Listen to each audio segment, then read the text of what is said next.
할렐루야. 우리 존귀하신 하나님의 크신 은혜와 평강이 하나님을 사랑하고 경외하며 예배한 우리 모든 성도들에게 함께 하시기를 축복합니다. 갑자기 날씨가 추워졌습니다. 한파주의보가 너무 빨리 온 것 같은 생각이 듭니다. 많이 추워지게 되니까 이 따뜻한 것이 그리워지고 또 이불도 옷도 좀 두툼한 것을 입게 되는 것 같습니다. 코로나 팬데믹으로 인해서 우리 사회가 큰 위기와 도전을 맞고 있고 또 어려움을 가지고 있는데요, 가장 힘든 것은 눈에 보이는 외부적인 어려움도 되겠지만 우리 마음이라고 생각이 됩니다. 마음이 차가워지고 얼어붙은 것은 아닌가. 이 시대를 우리가 하나님의 백성으로 바라보고 분별하고 기도하면서 해야 할 것은, 하나님 우리에게 오늘 우리가 이번 주 암송 말씀처럼 뜨겁게 사랑하는 마음을 결코 잃지 않게 하여 주옵소서.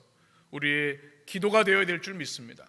하나님을 뜨겁게 사랑하고 주의 몸된 교회를 사랑하고 또 이웃들을 사랑하는 마음, 이 팬데믹 시대에도 결코 잃어버려서는 안 될 줄 믿습니다. 지난주 한 방송을 보면서 우리의 마음을 따뜻하게 하는 한 사람을 만나게 되었습니다. 바로 마산에 있는 신신예식장 이야기인데요, 여러분 혹시 보셨을지 모르겠어요. 제가 좋아하는 유퀴즈라는 프로그램에서 보게 되었는데, 이분은 지금 91세라고 하시죠.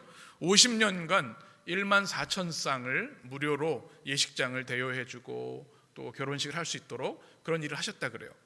91세이신데 얼마나 건강하시고 또 말씀도 잘하시는지, 무엇보다 자신이 어려웠던 시절을 떠올리면서 결혼을 해야 하지만 어려운 그들을 사랑으로 섬기는 모습이 큰 감동이 되었습니다.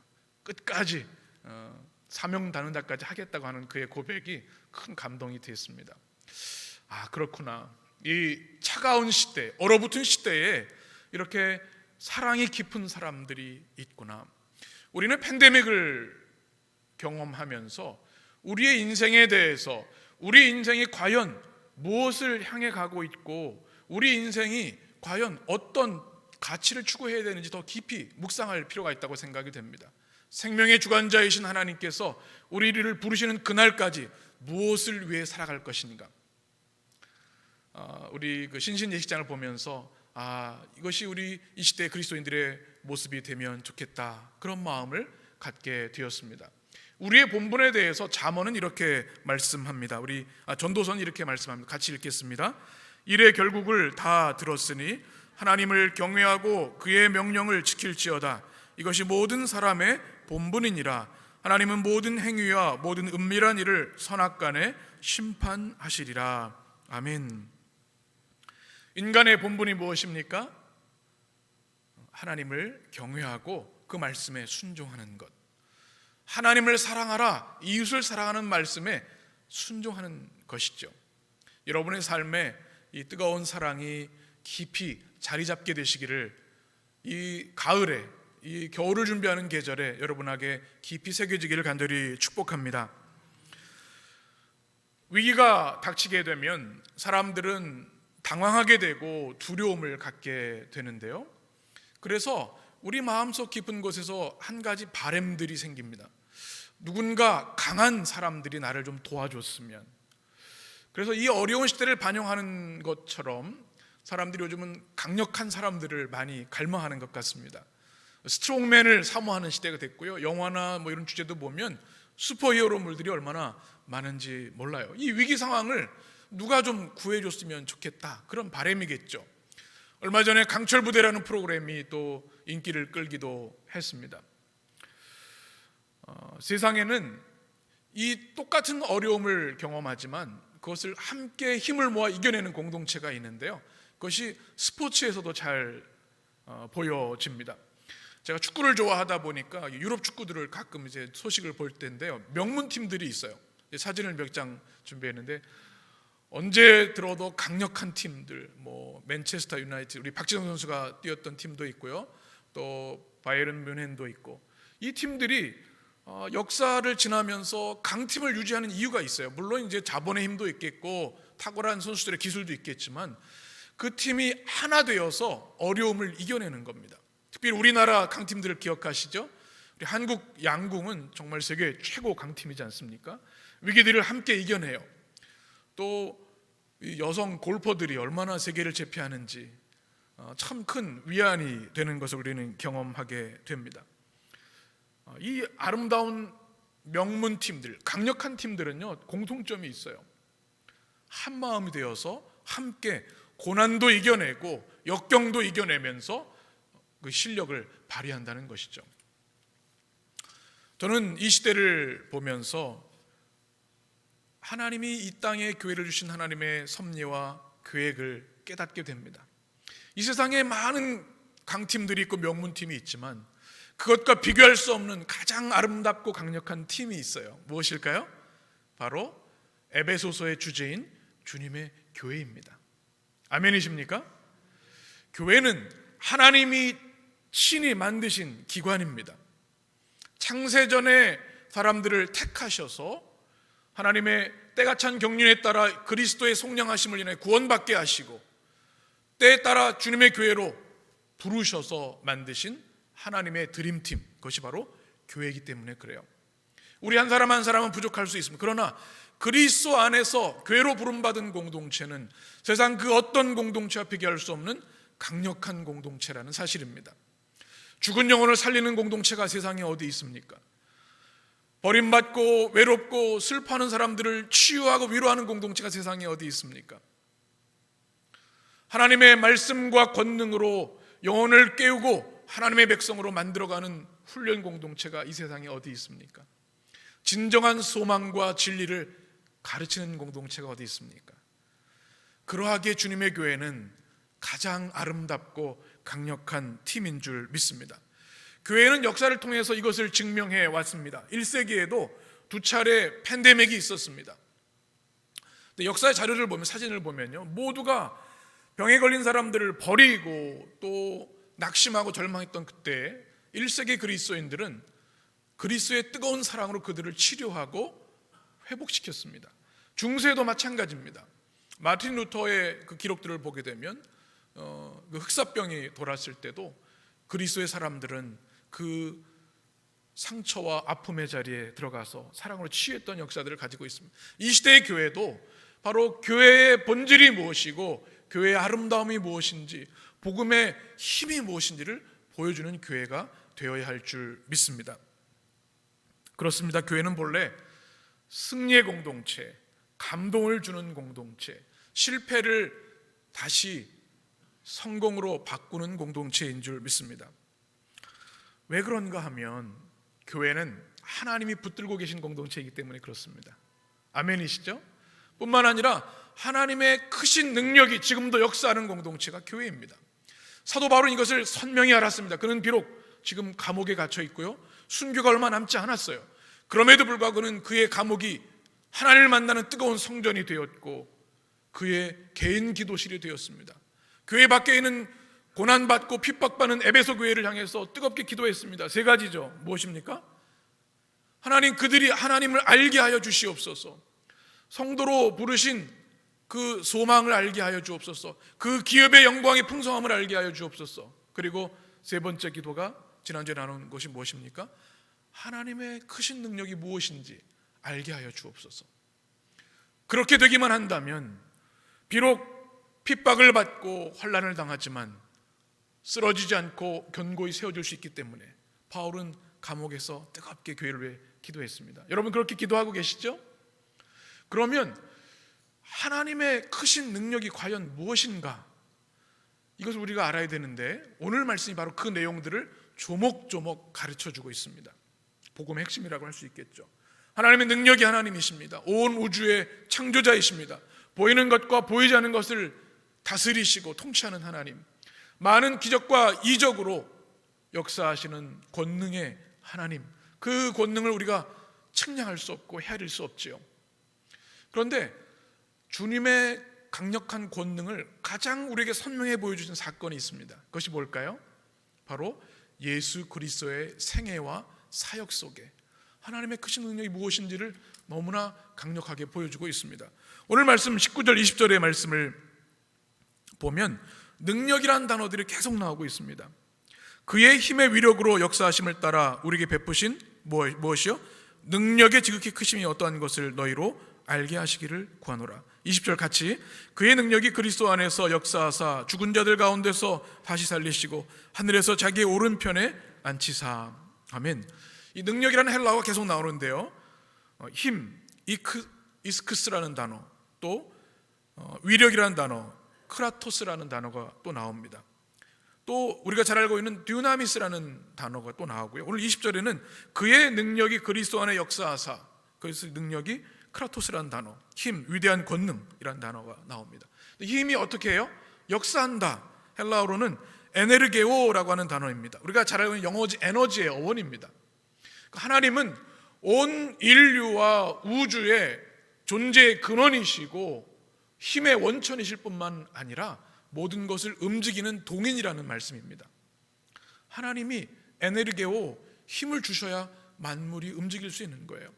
움직이지 않으면 어떤 것도, 힘을 주시지 않으면 움직일 수 없고 또 활동할 수 없고 역사가 일어날 수 없죠. 하나님이 어떤 분이십니까? 이렇게 크신 능력으로 역사하는 하나님이시다. 그 하나님이 바로 주님의 교회를 사랑하시고 주님의 교회 안에 지금도 역사하신다는 사실을 우리는 기억해야 합니다. 그러면 그리스도 안에 나타난 하나님의 능력 4가지가 무엇인가? 첫 번째, 한번 같이 따라해 볼까요? 다시 살리시는 하나님. 20절 말씀입니다. 같이 그의 능력이 그리스도 안에서 역사하사 죽은 자들 가운데서 다시 살리시고 하늘에서 자기의 오른편에 앉히사. 아멘. 하나님의 강력한 능력은 그리스도 안에 분명하게 보여주셨는데요, 바로 그리스도를 죽은 자들 가운데서 다시 살리신 하나님의 모습을 통해 우리에게 보여주셨습니다. 세상에 아무리 큰 권력과 힘이 있다 할지라도, 의학의 기술이 발달한다 할지라도 죽음을 살릴 수 있는 존재는 아무도 없습니다. 오직 하나님만이 생명을 주관하시고 다시 살리신 하나님이신 줄 믿습니다. 예수님께서 이 땅에 오셔서 인간의 죄를 대속하시기 위해 하나님의 어린 양으로 단 한 번의 완전한 희생제물 되셔서 죽으셨어요. 사람들은 실망하고 낙심했죠. 그 좋으신 주님이 죽으시다니, 그것이 끝인 줄 알았습니다. 그러나 사흘 만에 하나님께서 그를 다시 죽은 자들 가운데 살리셔서 부활의 첫 열매가 되게 하셨습니다. 이것이 하나님의 크신 능력, 죽음을 정복하시고 죽은 것을 살리시는 하나님의 능력이 바로 주님의 교회를 붙들고 계시다는 사실입니다. 다시 살리시고라고 하는 단어가 에게이로라고 하는 헬라어로 쓰여져 있습니다. 높이 올리다, 죽음에서 생명으로 소생시키다, 회복시키다, 부활시키시다. 바로 그 하나님의 능력은 생명이 없는 것, 죽은 것을 다시 살리시는 능력의 하나님이신 거죠. 고린도전서 15장에 이렇게 말씀하고 있습니다. 우리 제가 한 절 여러분이 한 절 교독합니다. 그러나 이제 그리스도께서 죽은 자 가운데서 다시 살아나사 잠자는 자들의 첫 열매가 되셨도다.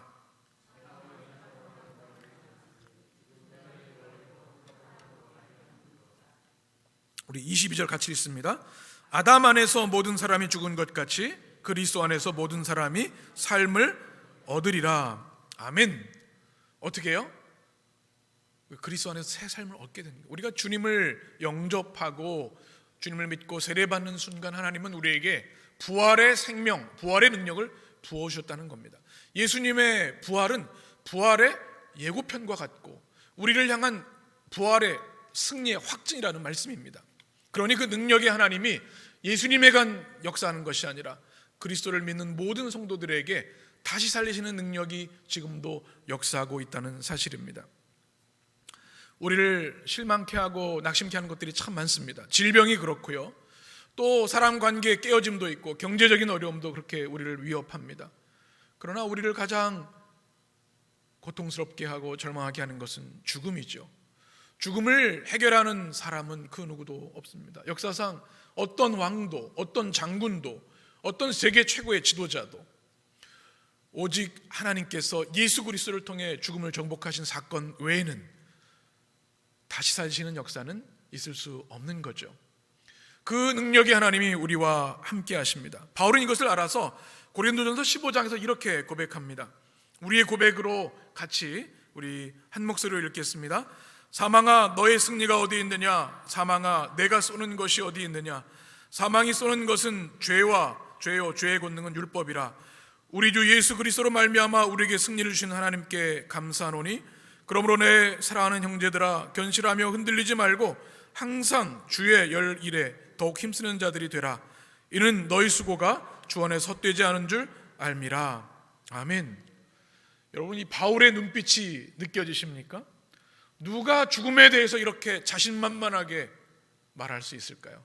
그리스도의 복음, 하나님의 다시 살리시는 복음의 권능을 믿는 바울이었기에 사망을 조롱하고 죽음을 제압하는 믿음을 가진 것을 보게 됩니다. 이 믿음이 여러분에게 확고하게 있게 되시기를 간절히 축원합니다. 그래서 살아도 주를 위해, 죽어도 주를 위해 충성하고 헌신하게 되는 것이죠. 그리스도 안에 나타난 하나님의 크신 능력 두 번째는 자막을 보시면 오른편에 앉게 하시는 하나님입니다. 20절 말씀 같이 봅니다. 그의 능력이 그리스도 안에 역사하사 죽은 자들 가운데서 다시 살리시고 하늘에서 자기의 오른편에 앉히사. 아멘. 주님을 부활하게 하실 뿐만 아니라 하늘에 하나님의 오른편에 앉게 하셨다. 왜 왼편이 아니고 오른편일까요?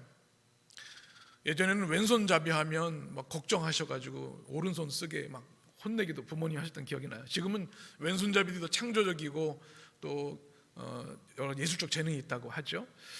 그런 공간적 의미의 왼쪽 오른쪽이 아니라 성경적 의미가 있습니다. 하나님의 오른편이라는 뜻은 네 가지입니다. 첫 번째는 바로 하나님의 상속입니다. 창세기 48장 17절 말씀을 보면 요셉이 그 아버지의 어떤 손으로? 오른손을 에브라함의 머리에 얹은 것을 보고 이렇게 말씀하죠. 야곱이 아들들을 축복할 때 오른손으로 했습니다. 그것은 상속권을 말하죠.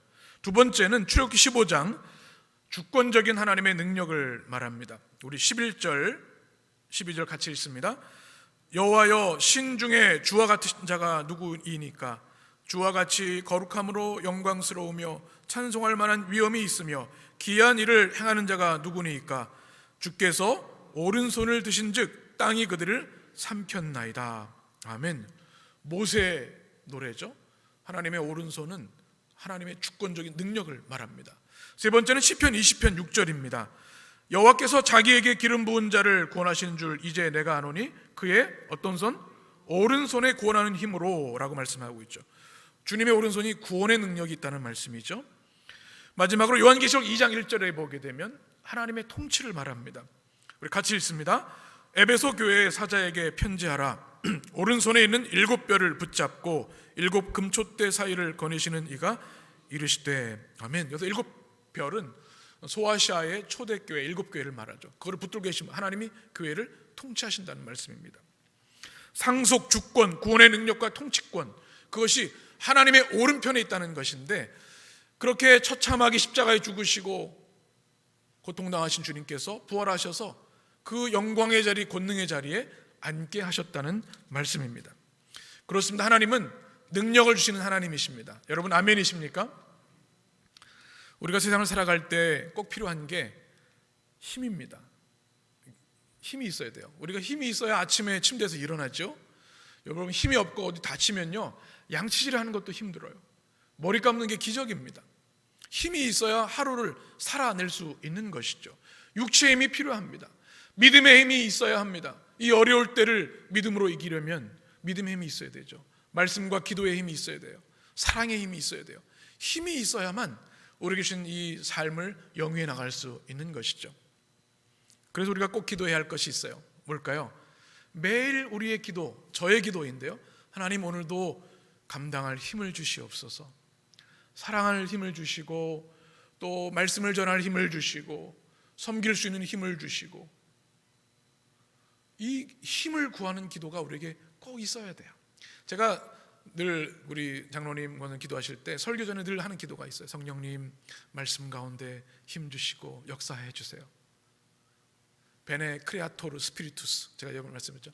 오 창조의 영신 성령님 말씀을 전할 때 권능으로 임하여 주옵소서. 그 기도를 가지고 강단에 섭니다. 하나님 힘 주시지 않으면 우리는 한순간도 살 수 없고 우리에게 주신 사명도 감당할 수 없는 것이죠. 하나님께서 오른편에 앉으셨다고 하는 것은 최고의 권위와 권능 주셨다는 의미입니다. 이것은 우리에게 큰 위로와 소망이 되는 것은 하나님이 예수 그리스도께 주실 뿐만 아니라 그리스도를 믿는 모든 성도들에게 동일하게 주셨다는 사실입니다. 베드로 전서 2장 9절 같이 읽습니다. 그러나 너희는 택하신 족속이요 왕같은 제사장들이요 거룩한 나라요 그의 소유가 된 백성이니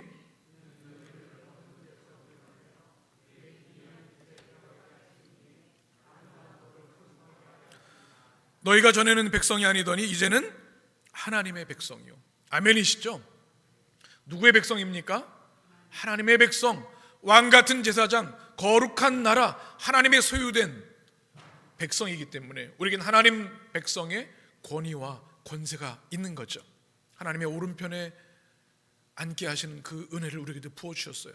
저는 담임 목사로서 여러분을 늘 위해 기도합니다. 하나님, 우리 성도들이 그들의 가정에서, 일터에서 하나님이 권위와 권능을 주셔서 하나님의 영광을 드러내게 하시고 사랑받고 인정받게 하여 주시옵소서. 자녀들에게 하나님 힘 주시고 지혜 주시고 하나님의 권능을 주시옵소서. 그게 담임 목사의 기도입니다. 하나님께서 그 은혜를 여러분에게 부어주시기를 간절히 축원합니다. 그리스도 안에 나타난 하나님의 또 다른 능력은 모든 이름 위에 뛰어나게 하시는 하나님의 능력입니다. 이름만 들어도 기분 좋아지는 이름이 있죠. 여러분 누구의 이름이 그런가요? 아마 여러분 자녀들, 손주들 생각하시면 그 이름만 불러도 참 좋으실 것 같아요. 이름만 들어도 감동이 되는 사람도 있어요. 우리 성도들이 그렇게 되면 좋겠습니다. 또 우리 해림교회, 은혜의 숲 해림교회, 교회 이름만 들어도 위로가 되고 소망이 되고 믿음이 회복되는 역사가 일어났으면 좋겠어요. 반면에 이름만 들어도 공포에 떨게 하는 이름들이 있죠. 바울 당시에 로마 황제의 이름이 그러했습니다. 황제의 명령이라면 한 사람을 살리고 죽이는 것 문제도 아니었습니다. 로마 제국 시대에 황제 숭배를 강요했죠. 그래서 에베소 성도들이 많은 핍박을 받았습니다. 오직 우리의 주님은 살아계신 그리스도이신데 황제에게 큐리오스 주님이라고 고백하게 하다니 그럴 수 없습니다. 그래서 황제 숭배를 거부하고 순교했던 초대 그리스도인들이 얼마나 많은지요. 바로 그런 시대에 바울은 감옥에서 에베소 성도를 향해서 여러분, 우리가 믿는 그 주님의 이름이 보통 이름이 아닙니다. 모든 이름 위에 뛰어난 이름, 황제의 힘과도 비교할 수 없는 최고의 이름인 것을 여러분 기억하십시오 말씀하고 있는 겁니다. 21절 말씀 같이 읽습니다. 모든 통치와 권세와 능력과 주권과 이 세상뿐만 아니라 오는 세상에 일컫는 모든 이름 위에 뛰어나게 하시고, 여기서 이름은 오노마라고 하는 겁니다. 이름이라는 의미를 넘어서 지위, 존재를 말하고요. 뛰어나게 하시고라는 우페라노라는 것은 모든 것 위에 한참 위에 있게 하신다. far above라고 해요. 가장 높은 곳에 두신다는 말씀입니다. 그러면 모든 이름은 또 무엇일까요? 그 이름 위에 두셨다고 했는데 네 가지로 나오죠. 통치, 아르케, 권세, 엑수시아, 능력, 두나미스, 주권, 퀴리오스테. 이것은 눈에 보이는 모든 세상의 권세와 눈에 보이지 않는 모든 권세자들을 말합니다. 눈에 보이는 권세가 누가 있을까요? 황제가 있죠. 장군들이 있습니다. 주인이 있겠죠. 귀족들이 있겠죠. 눈에 보이지 않는 것은 무엇입니까? 악한 영들이 있고 천사들이 있습니다. 특별히 그 당시에는 에베소에는 천사 숭배가 많이 퍼져 있었습니다. 자신의 어려운 문제를 해결하기 위해서 천사를 모셔놓고 숭배하는 일이죠. 바로 그런 시대를 살았던 에베소 성도들을 향해서 이 네 가지 모든 지휘자들, 권세자들, 그것과 비교할 수 없는, 그것보다 뛰어나게 하신 이름이 누구시라고요? 여러분이 믿는 나사렛 예수 그리스도이시고 십자가에 죽으시고 부활하셔서 하나님의 오른편에 계신 분이 바로 우리 주님, 모든 이름 위에 뛰어난 이름입니다 라고 하는 복음의 선포입니다. 고린도전서 1장 18절에 이렇게 말씀합니다. 우리 같이 읽겠습니다. 십자가의 도가 멸망하는 자들에게는 미련한 것이요 구원을 받는 우리에게는 하나님의 능력이라. 오직 부르심을 받은 자들에게는 유대인이나 헬라인이나 그리스도는 하나님의 능력이요 하나님의 지혜니라. 아멘이시죠? 예수님의 이름은 십자가에 죽으신 안타까운 불쌍한 이름이라고 생각을 했지만 그렇지 않다는 말씀입니다. 모든 이름 위에 뛰어나신 이름, 오직 구원하실 수 있는 유일한 이름, 하나님의 능력, 그리스도 예수라고 하는 말씀입니다. 황제가 우리의 영혼을 구원할 수 있습니까? 세계 최고 권력자가? 그럴 수 없죠. 그들도 하나님 앞에 불쌍하고 처량한 죄인일 뿐입니다. 오직 모든 이름 위에 뛰어나신 주님만이 우리를 죽음과 죄와 사단의 권세에서 구원하시는 줄 믿습니다. 그 이름이 우리 안에 있으니 그 이름을 인하여 찬양하라고 말씀합니다. 뿐만 아니라 성경에 보면 이 세상뿐만 아니라 어떤 세상? 오는 세계에서도 모든 이름이 뛰어나게 하신다 말씀합니다. 주님의 이름만이 영원하다는 말씀이죠. 영원한 구원의 이름, 승리의 이름, 예수 그리스도이십니다. 여러분, 이름에는요 이미지가 있어요. 여러분도 아마 아는 사람들 떠올리면 이름하면 딱 떠오르시잖아요. 이름에는 그 이미지가 있고요, 또 힘이 있습니다. 그래서 이 현대 사회에서도 브랜드 평판이라는 것을 발표를 합니다. 세계 최고 기업들이 그 브랜드 평판을 높이기 위해서 얼마나 투자하는지 몰라요. 얼마 전에 조사한 내용을 보니까 그냥 그 이름만 들으면 사는 거예요. 뭐 핸드폰은 애플이지, 아니 뭐 삼성이지, 이런 얘기를 하잖아요. 또 뭐 아마존 얘기를 하고요. 또 버라이전이라는 핸드폰 미국에서 많이 사용되는 거, 삼성 뭐 이런 이름들이 가지고 있는 힘이 있어요. 구매력이라고 하죠. 또 연예인들도 마찬가지예요. 우리 연예인들도 그 브랜드 이름이 있으면 그 사람이 하는 프로그램이면 그냥 사람들이 많이 시청률을 올린다고 하지요. 세계 지도자들도 마찬가지입니다. 누가 한마디 하면 세계의 정세, 경제, 정치, 군사, 지형이 바뀌는 일들도 있습니다. 그런데 그 이름과 비교할 수 없는 이름이 우리에게 있어요. 그들조차 그 이름 앞에 복종하게 되는 이름, 모든 이름에 뛰어난 이름, 우리 주님 예수 그리스도, 그 한 분뿐이신 줄 믿습니다. 오직 주님만이 우리를 구원하시고 우리의 생명을 주관하시기 때문에 그렇습니다.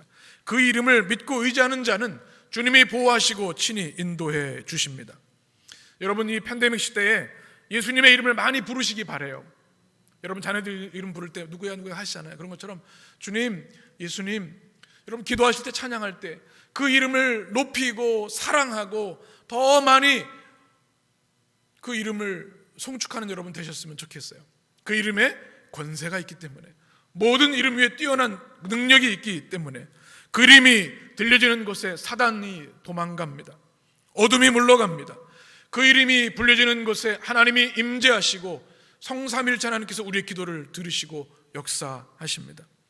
그 이름을 가진 여러분, 그 이름을 인하여 찬양과 영광을 올려드리시기를 주의 이름으로 축원합니다. 그리스도의 안에 나타난 하나님의 크신 능력, 네 번째 마지막은 그리스도를 교회의 머리 되게 하시는 하나님의 능력입니다. 22절 말씀을 보시면 이렇게 말씀하는데요, 같이 읽습니다. 또 만물을 그의 발 아래 복종하게 하시고, 모든 이름에 뛰어나게 하신 하나님께서 그것을 통해서 두 가지 역사를 이루세요. 첫 번째는 모든 만물을 주님 발 앞에 복종하게 하시는 겁니다. 두 가지 의미가 있습니다. 하나님을 대적하는 적들, 사단, 악한 영들은 무릎 꿇고 하나님 앞에 복종하게 하시는 것이고요. 또 하나의 의미는 하나님을 경외하고 사랑하는 자들은 사랑으로, 기쁨으로 주님 앞에 엎드리는 겁니다. 이 발이라는 단어가, 그 발 앞에 엎드리라는 단어가 푸스라는 단어인데요, 이것은 제자들이 스승에게 사랑과 가르침을 받기 위해서 자세를 낮추는 것을 의미합니다. 그러니 하나님을 대적하는 악한 것들에게는 심판이지만 하나님을 경외하고 사랑하는 자들에게는 주님 발 앞에 복종하는 것이 최고의 승리이고 기쁨이고 보호함을 받는 길인 것이죠. 또 하나 하나님이 하시는 일이 뭐냐면 예수님을 교회의 머리로 삼으신다는 사실입니다. 여러분, 머리하면 뭐가 떠오르시나요? 헬라로 케탈레라고 하는 단어로 쓰여 있습니다. 이것은 우리 몸의 신체 기관이기도 하지만 대표자, 우두머리, 최고 권위자를 의미합니다. 주님이 교회의 머리 되신다는 것은 무슨 의미일까요? 결코 그 누구도 그리스도 외에는 교회의 머리가 될 수 없다는 말씀입니다. 사람이 교회의 머리 될 수 없다는 얘기죠. 교황도, 교회 감독도, 담임 목사도, 장로도, 어떤 힘 있는 누군가도 교회의 머리가 될 수 없다라는 진리의 선포입니다. 누구만 교회의 머리이십니까? 우리 주 예수 그리스도만 교회의 머리이십니다. 이것은 또 하나 우리에게 강력한 위로가 됩니다. 여러분, 어느 공동체든 머리가 중요해요. 나라에도 대통령들이 정상회담을 하고 그것이 그 나라의 어떤 상징성과 보호가 되는 것이죠. 어느 회사도 마찬가지, 스포츠팀들도 마찬가지입니다. 근데 교회는 사람이 머리가 아니라 전능하신 그리스도께서 우리의 머리 되시기 때문에 그 누구도 교회를 손댈 수 없습니다. 그 누구도 교회를 흔들 수 없습니다. 아멘이시죠? 교회 되신 주님을 인하여 기뻐하시기를 주의 이름으로 축원합니다. 오늘 사도 바울은 결론적으로 마지막 23절 말씀에서 교회가 그러면 무엇인가? 교회의 성경적 정의를 두 가지로 말씀합니다. 우리 23절 같이 읽습니다. 교회는 그의 몸이니 만물 안에서 만물을 충만하게 하시는 이의 충만함이니라. 아멘. 교회는 무엇입니까? 한번 따라 하겠습니다. 그리스도의 몸. 교회가 무엇인가? 여러분이 물으실 때 성경이 분명히 가르치고 있어요. 그리스도의 몸. 이게 무슨 뜻일까요? 여러분, 그리스도의 몸 하면 뭐가 떠오르세요? 제가 몇 가지 이미지를 좀 준비해 봤습니다. 우리 몸이 여러 가지 기관으로 되어 있는데요. We are the body of Christ. 그리스도의 몸입니다. 이런 우리 또 예수님 안에서 헌신하고 충성하고 예배하는 모든 이들이 그리스도의 몸 안에 하나 되는 것을 말합니다. 또 이게 서로 우리 교회가 그냥 건물이 아니라 하나님의 거룩한 구원받은 백성들의 공동체로서의 몸인 것이죠. 가장 중요한 건 그리스도의 몸이라는 뜻은요, 많은 기관들이 있지만 그것이 하나의 몸이라는 사실입니다. 소마라고 하는 헬라어로 쓰여져 있습니다. 그래서 살아 움직이는 유기체를 말합니다. 여러분, 몸이 흩어져 있으면 어떻게 돼요? 시신이 되는 거, 죽은 겁니다. 몸은 서로 친밀하게 연결되어 있고 서로 돕고 서로 교제하면서 역동적으로 생명을 가진 것이 바로 몸입니다. 우리가 그리스도의 몸이라는 뜻이 바로 이런 뜻인데요, 이것을 고린도전서 12장이 잘 말씀하고 있습니다. 12절에 보면 몸은 하나인데 많은 지체가 있고 몸의 지체가 많으나 한 몸임과 같이 그리스도도 그러하니라. 13절 우리 같이 읽습니다. 우리가 유대인이나 헬레인이나 종이나 자유인이나 다 한 성령으로 세례를 받아 한 몸이 되었고 또 한 성령을 마시게 하셨느니라. 너희는 그리스도의 몸이요 지체의 각 부분이라. 아멘. 다 달라요. 여러분, 기관이 다 똑같, 머리만 다 있으면 그게 사람입니까? 아니죠. 다 다른 게 아름답고 축복입니다. 근데 그것이 어떻게 돼요? 그리스도의 몸으로서 하나 되어서 움직일 때 그리스도의 아름다운 몸이 되는 것이죠. 세례받고 한 성령을 마시는 우리들은 그리스도의 몸인 것을 꼭 기억하셔야 되는데요, 이 그리스도의 몸을 경험하는 강력한 우리에게 주신 축복의 통로가 있습니다. 무엇일까요?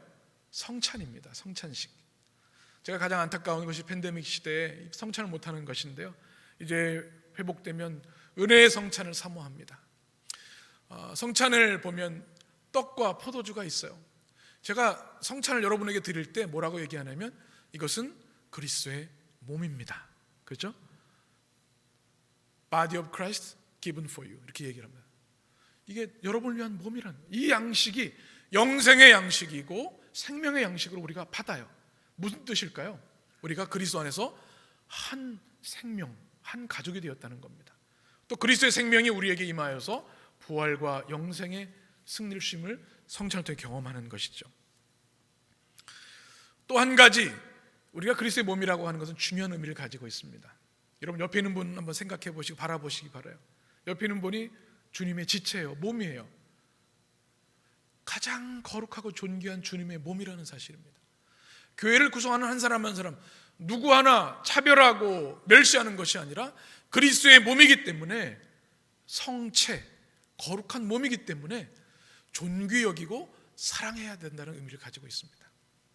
여러분, 우리 교회가 그리스도의 몸을 경험하며 하나님께 영광 돌리는 교회 되기를 간절히 축원합니다.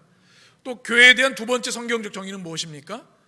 그리스도의 충만입니다. 교회가 무엇으로 충만해야 된다고요? 주 예수 그리스도로 충만해야 된다. 세속적인 가치나 사람의 권력, 힘, 그런 것들이 가득한 것은 교회라고 말할 수 없다는 겁니다. 주님의 교회는 예수 그리스도, 그분으로 충만한 것이 교회라는 이야기입니다. 어찌 교회의 본질이죠. 아무리 크고 유명한 교회라 할지라도 그리스도가 충만하지 않으면 교회라 할 수 없고, 아무리 작고 연약한 교회라 할지라도 그리스도로 충만한 것이라면 진정한 주님의 교회인 것이죠. 저는 우리 교회가 큰 교회가 되기를 원하지는 않습니다. 주님이 그렇게 하실지도 모르겠지만 저의 기도는 오직 그리스도로 충만한 교회 되게 하여 주시옵소서. 이것이 우리의 기도 제목이고, 그럴 때 하나님이 생명의 역사를, 구원의 역사를 이루어 주시는 거죠. 우리는 낮아지고 주님을 높이는 교회, 우리는 무명해지고 오직 주님만 유명해지고 영광 받으시는 교회 되기를 원합니다. 이 교회가 바로 우리가 섬기는 해림교회, 우리가 사랑하는 해림교회인 줄 믿습니다. 여러분, 최근에 여러분 선물 좀 받아보신 적이 있으신지 모르겠어요.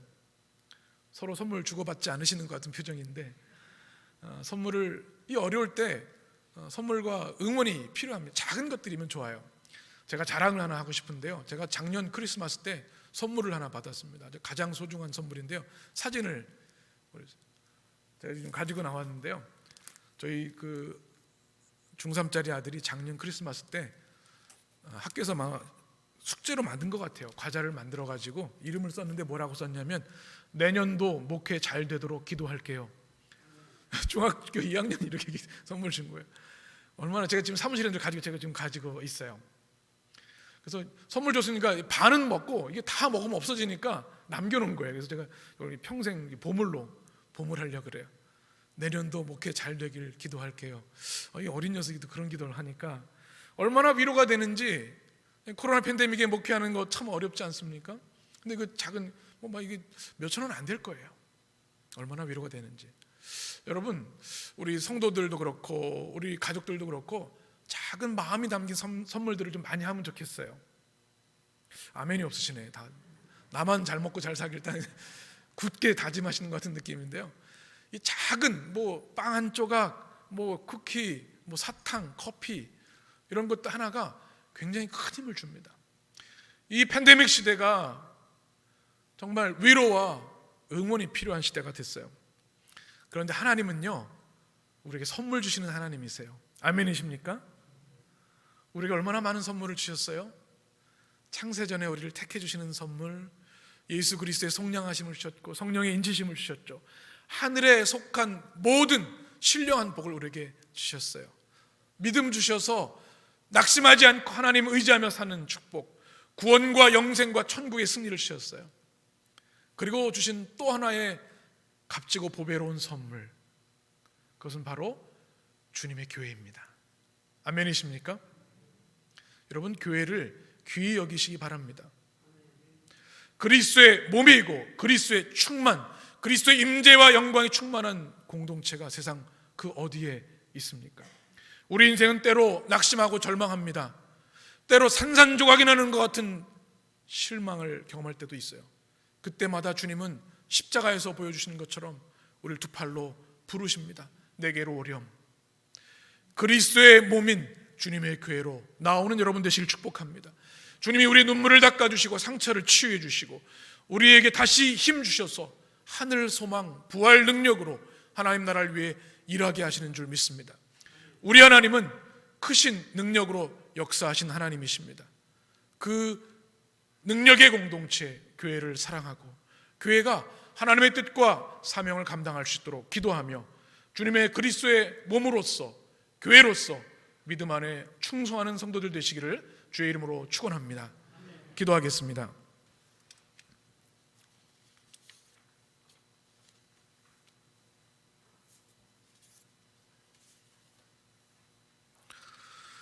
사랑의 하나님, 우리에게 교회를 선물로 주심을 감사합니다. 예수님의 보혈의 피로 세우신 교회, 그리스도의 거룩한 몸으로 그리스도의 충만으로 우리에게 복 주시고자 세우신 교회, 더욱 사랑하고 주님의 몸된 교회를 아름답게 세워가는 우리 모두 되게 하여 주옵소서. 우리의 영혼을 창세전에 택하셔서 구원하신 하나님의 능력이 교회에 있는 줄 믿습니다. 그리스도의 십자가의 속량의 은혜가 교회에 있는 줄 믿습니다. 상한 심령들을 치유하고 눈물을 닦아주시는 하나님의 사랑이 교회에 있는 줄 믿습니다. 그리스도의 임재와 영광과 은혜가 충만한 교회, 주님, 우리 모두가 그리스도의 몸이요 그리스도의 충만인 줄 믿습니다. 주님, 그 거룩하고 아름다운 삶을 누리며 회복하며 살아갈 수 있도록 축복하여 주시고, 이 땅에 교회를 세우신 주님의 부르심과 소망과 사명에 우리의 온 생애를 들여 충성하는 주의 백성들 되게 하여 주옵소서. 우리 주님 예수 그리스도의 이름으로 기도합니다. 아멘.